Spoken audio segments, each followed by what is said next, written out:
Bonjour Manuel Bompard. Bonjour. Député LFI et coordinateur de la France Insoumise. Merci d'être avec nous. Bon, on va reparler quand même de ces retraites. On ne peut pas dire que la stratégie de la France Insoumise fasse l'unanimité. À gauche, évidemment, y compris au sein de la NUP, certains ne sont pas d'accord exactement avec la stratégie que vous avez employée. Et vous l'avez bien entendu, y compris chez les syndicats, puisque Philippe Martinez de la CGT disait hier, je cite, que Jean-Luc Mélenchon n'est pas un allié du mouvement social lorsqu'il fait de l'obstruction. C'est dur quand même ces propos. Écoutez, je pense que dans ce contexte, il faut éviter justement une division. Et donc, je respecte le point de vue de Philippe Martinez, mais je ne le partage pas. Je pense que le gouvernement a fait un choix, c'est de limiter à 10 jours le temps de débat à l'Assemblée nationale pour la réforme des retraites.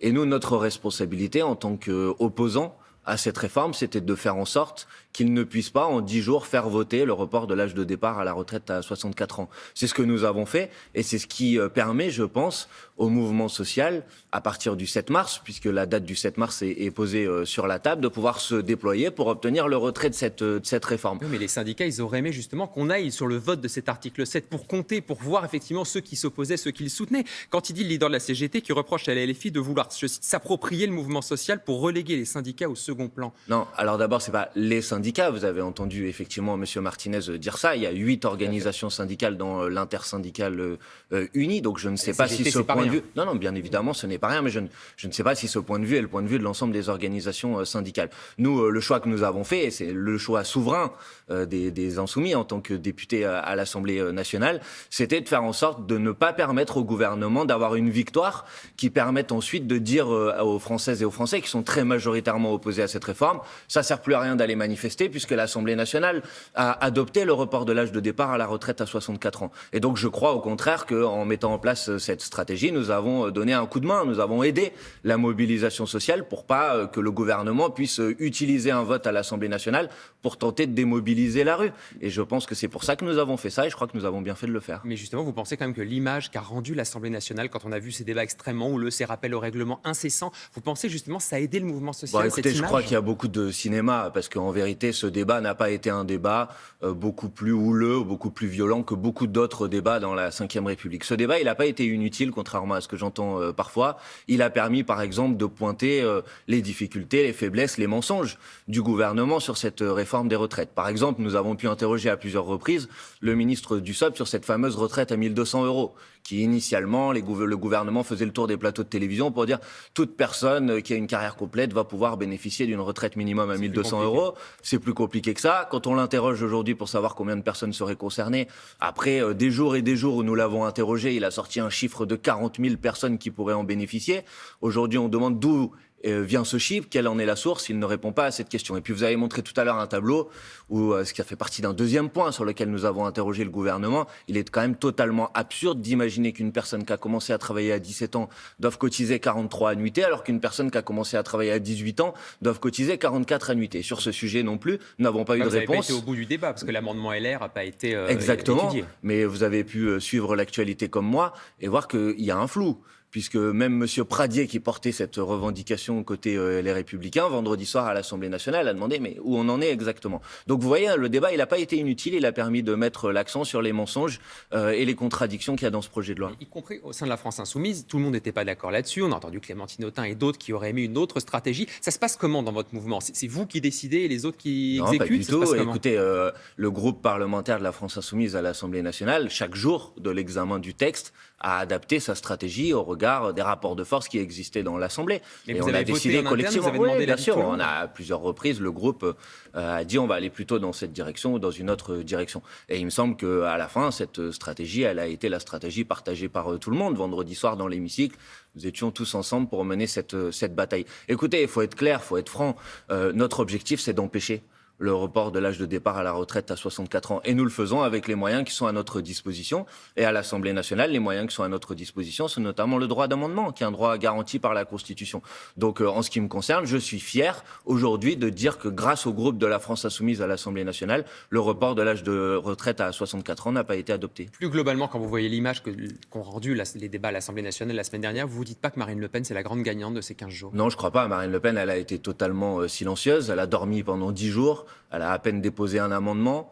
elle n'a pas fait un travail d'opposition à cette réforme. Nous avons porté la parole des 80% des Français qui sont opposés à cette réforme, des 93% des actifs qui sont opposés à cette réforme. Mais la forme, c'est important, Manuel Bompard. Quand vous voyez le chahut que ça a donné, ça n'a pas rendu une image de l'Assemblée forcément arrêtez terrible. avec cette histoire, je vous le dis franchement. Non, pour vous, c'était une bonne image. Non, mais je ne vous dis pas que c'était une bonne image. Mais pourquoi on s'est retrouvé dans une situation qui était une situation extrêmement tendue? Parce que le gouvernement a fait un choix qui, d'un point de vue démocratique, est inacceptable. Il a considéré qu'en 9 jours de débat à l'Assemblée nationale, on pouvait expédier la réforme des retraites. Enfin, tout ça n'est pas sérieux. 21 séances, dit Elisabeth Borne, contre jours. 15 lors de la précédente réforme en Bien 2010. sûr. Et vous savez que la première réforme sur les retraites en France, il y a eu 5 mois de débat à l'Assemblée nationale. Et là, on va nous dire qu'en 9 jours de débat, c'était un délai qui était un délai raisonnable. Non, ce n'est pas sérieux. Une réforme aussi importante que la réforme des retraites, elle nécessite qu'on prenne le temps d'en discuter, le temps d'en débattre. Bref, aujourd'hui, vous avez une grande partie des Français qui sont opposés à cette réforme. Il y a la date du 7 mars qui est maintenant sur la table, puisqu'il y a des manifestations extrêmement massives et le gouvernement n'entend rien, n'écoute personne, alors qu'on a les manifestations les plus importantes depuis 30 ans dans ce pays. Donc moi, je dis le 7 mars, maintenant, bloquons le pays. C'est ça la manière d'obtenir le retrait de cette réforme. Alors justement, on bloque tout le 7 mars, dit Jean-Luc Mélenchon, vous le répétez également ce matin. Ça veut dire quoi, on bloque tout?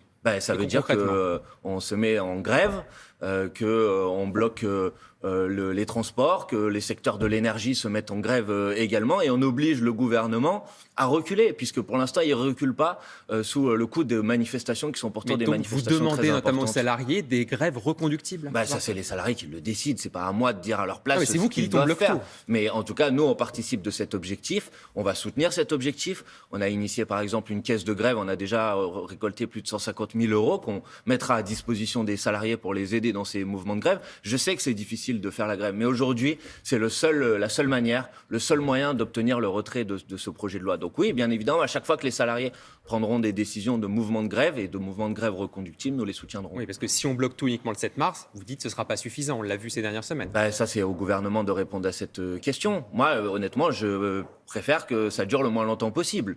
Mais ça, c'est au gouvernement d'être raisonnable. Et pour l'instant, le gouvernement n'est pas raisonnable sur ce sujet. Donc je dis à Emmanuel Macron, c'est pas un problème de s'être trompé parfois. Il vaut mieux reconnaître qu'on s'est trompé et reculer. Alors le Sénat, avant ça, va prendre le relais de l'Assemblée nationale à partir du 28 février en commission, le 2 mars en séance publique. Vous ne disposez pas de groupe LFI au Sénat. Qu'est-ce que vous attendez de ce débat? Est-ce qu'il peut être utile?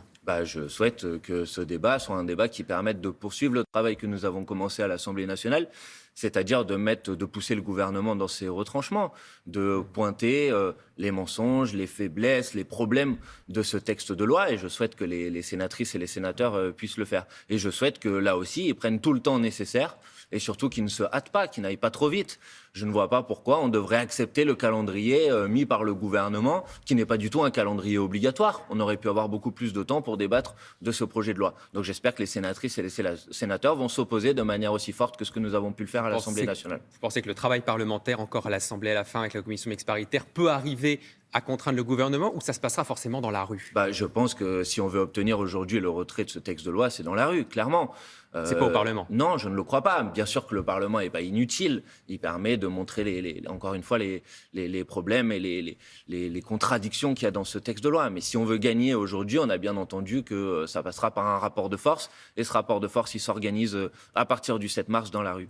Un mot quand même, vous avez parlé d'Aurélien Pradier au chef des Républicains, ça chauffe également chez eux au sein de LR. Vous comprenez que quand on est numéro 2 d'un parti, qu'on n'est pas d'accord avec le patron du parti, il faut être démis de ses fonctions? Non, écoutez, je sais pas, après moi ça c'est les affaires des Républicains. Ce que j'observe, c'est que Aurélien Pradier a été plus efficace que Éric Ciotti pour défendre les positions qui étaient les positions des Républicains, puisque si j'en crois ce qui s'est passé vendredi à l'Assemblée nationale, son bras de fer a permis d'obtenir par le gouvernement la reprise d'un de ses amendements. Donc je trouve ça un peu curieux, au moment où les Républicains s'alignent sur sa position, qu'il soit limogé de ses fonctions. Mais ça, c'est les affaires des Républicains. Un autre thème pour terminer, Emmanuel Bompard, un mot de l'Ukraine. Vendredi, ça fera un an que Vladimir Poutine a commencé à envahir le pays. Les chars français seront livrés à partir de la semaine prochaine, a annoncé le ministre français de la Défense. Des chars légers, des AMX, dit-il. C'est une bonne chose?